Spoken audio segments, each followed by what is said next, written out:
ACMi productions are only made possible with your support. Visit patreon.com/ACMi to learn how you can help.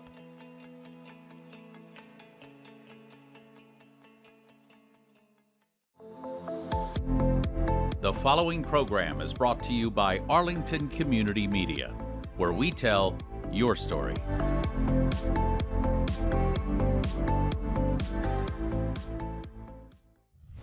From McLennan Park to Spy Pond, from Poets Corner to the Mystic River, we have Arlington covered, giving you stories that count from people who care. Reliable, trustworthy, dependable. This is the nationwide award-winning ACMi News. It's mid-January, folks, and you know what that means. Snow squalls? Playoff football? Inaugurations? Nah. Welcome to this edition of ACMi News. I'm James Milan. Sure, it's true that you'll find everything I mentioned at this time of year, but I'm talking about a special event that has become an absolute staple of Arlington's calendar over its 37 years. The life and legacy of Dr. Martin Luther King will be celebrated once again on Monday, January 20th, starting at 6:30 p.m. It is always a night of community connection that is infused with the spirit of Dr. King. Pearl Morrison, the iconic face of the MLK celebration for Arlingtonians, stopped by our studio to talk about this year's event and her own 37 years as one of its main organizers.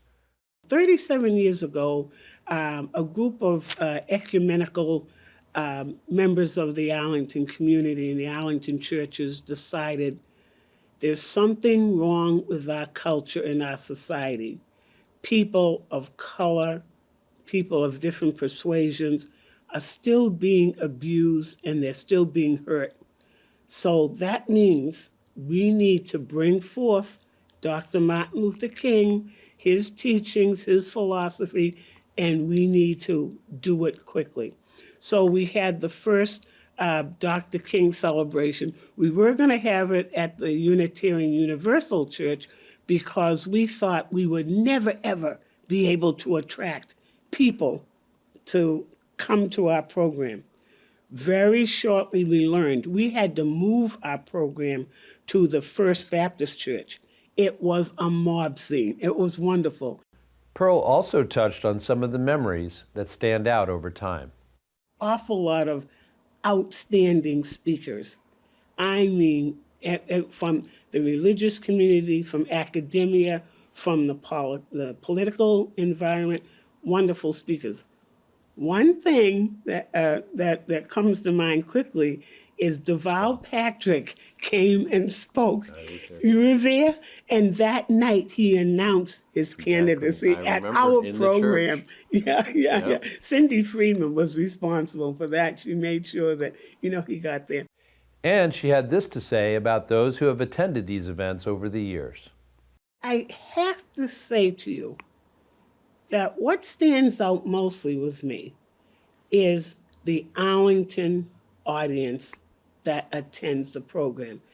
We had one night where I couldn't get out of my car. The snow was coming down so hard, I was sliding out of my car. I walked into First Baptist Church, and the crowd, I couldn't place it. What's the matter with these people? But I think that's probably the most outstanding. The people in Arlington, they come year after year, they support us, and we have so many people in Arlington that are sponsors. This year we have additional banks that are sponsoring us. So it's not so much, it's partly that we do deliver a wonderful program, and it's a very, not emotional, but an environment, brotherly, kind of a brotherhood, fraternity environment. So regardless of what's going on, when you leave, while you're there, you're having a good time. When you leave, you've been uplifted. And we have to thank Dr. King for that. This year's event will include such staples as the initial fellowship hour with light refreshments, the invocation, the free will offering, and the always stirring rendition of the gospel classic, Lift Every Voice and Sing that concludes the program each year. Pearl also drew attention to the artwork from a number of Arlington elementary schools that will fill the display cases in the entrance hall, as well as a special tribute to Arlington activist and longtime MLK committee member Ann Mathis, who died in 2024. Ann is one of those people, I don't think she weighed 100 pounds soaking wet, but she was the most ambitious fighter for freedom and justice and equality. I can remember seeing her, it was pouring rain, and she's standing out with a sign on the corner there in Arlington Center, she and her buddy Barbara Bolts. And Ann, there wasn't anything she wouldn't do to further justice. She was just a wonderful, wonderful person. This year's featured speaker is Dr. Kelly Carter Jackson, who's an associate professor of Africana Studies at Wellesley College. And there will be a musical performance by the People's Baptist Church Male Chorus. ACMi will live stream the event as always, but if you can take it all in person, so much the better. Here's Pearl with the last word. We'll open the doors around 6:15. We'll start at 7. I don't think we'll be there any later than 8:30. So you should probably get home in time for the inaugural ball.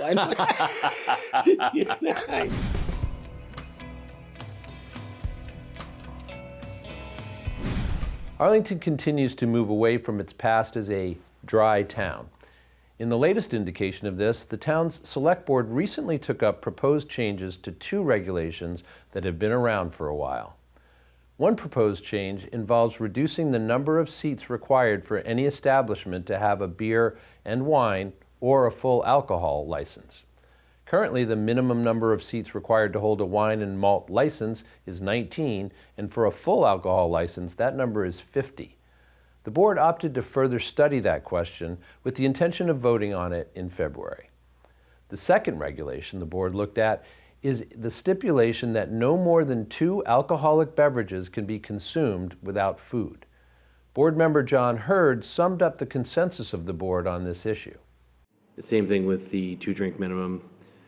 I don't think it's enforced really anyways. I mean, restaurants essentially have to self-enforce that rule.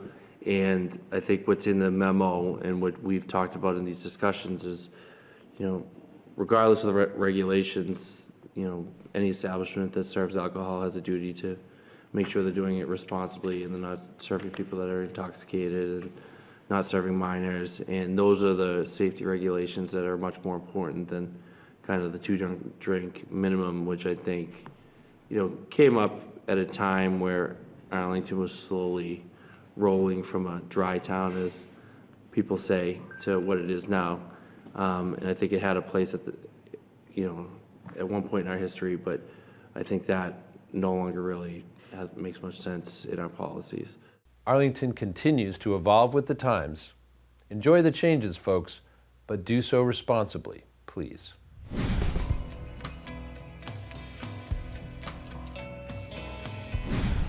Neighbors eating all together. What a simple and beautiful idea. A dedicated group of Arlingtonians makes that aspiration a reality regularly, almost every month, by providing a delicious meal completely free to anyone who wants to attend.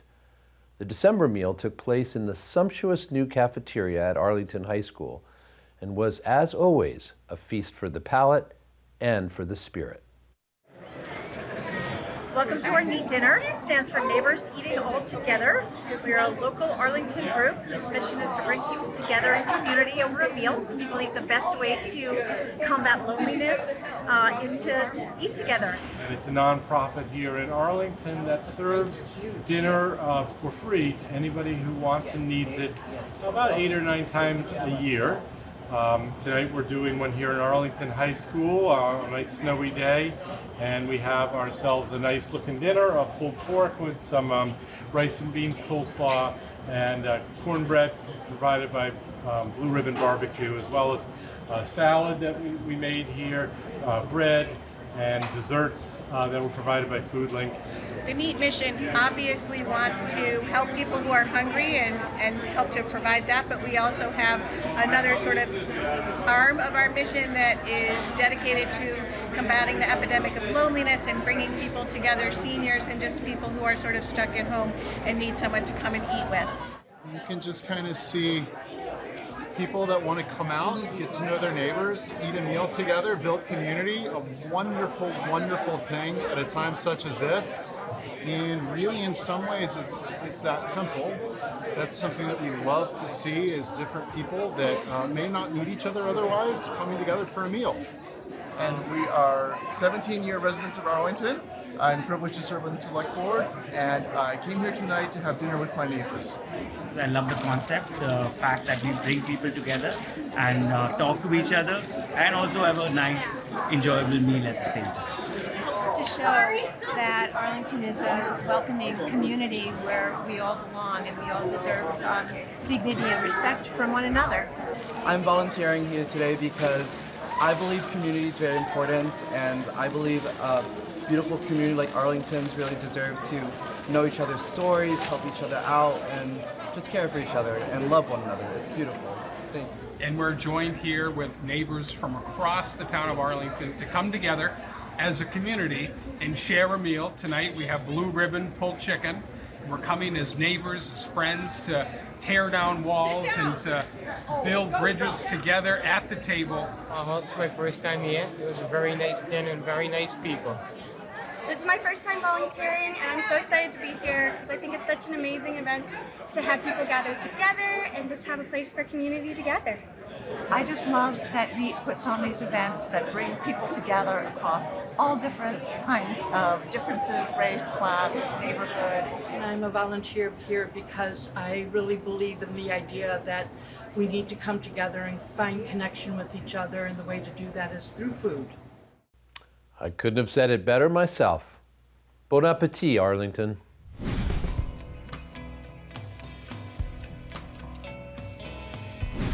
Spy Ponder winter sports like basketball and hockey get a lot of attention, and deservedly so. But there's exciting news to share about other sports as well. To hear more, let's go over to our sports update set.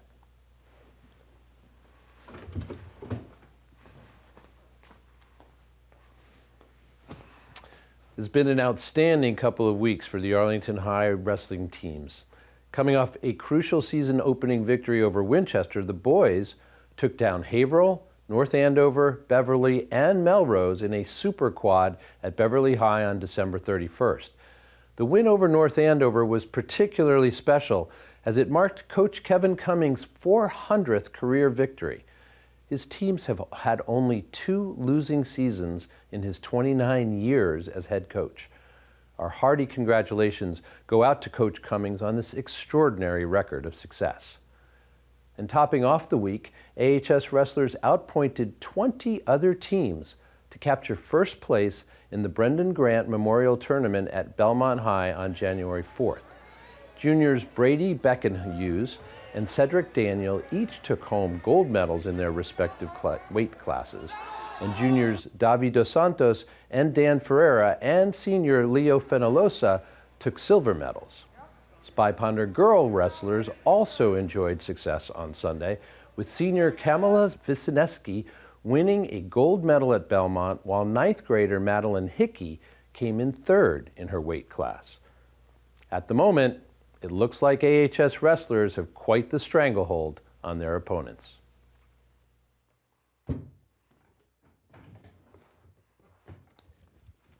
Want to save me from having to do double duty like I just did? Think you can do just as well or better? I'll bet you can. We invite you to come by our studios at 85 Park Ave on any Thursday between 3 and 5 to see how we put the newscast together, and to take part yourself if you'd like. And if you have any news tips for us, stay tuned. In just a few seconds, you'll find out how to contact us. Meantime, we will see you back here next week. Thanks as always for joining us. And I'm James Milan. Have a good week, everyone. You can always check out our latest segments and newscasts on the web at acmi.tv/news. And don't forget to like us on Facebook and follow us on Twitter and Instagram at ACMi News. Make sure to subscribe to our YouTube channel as well. You'll find us at youtube.com/ACMi News. If you have any news tips for us or wish to become a citizen journalist, we'd love to hear from you. Email us at news@acmi.tv or stop by ACMI Studio A at 85 Park Avenue. ACMI productions are only made possible with your support. Visit patreon.com/ACMI to learn how you can help.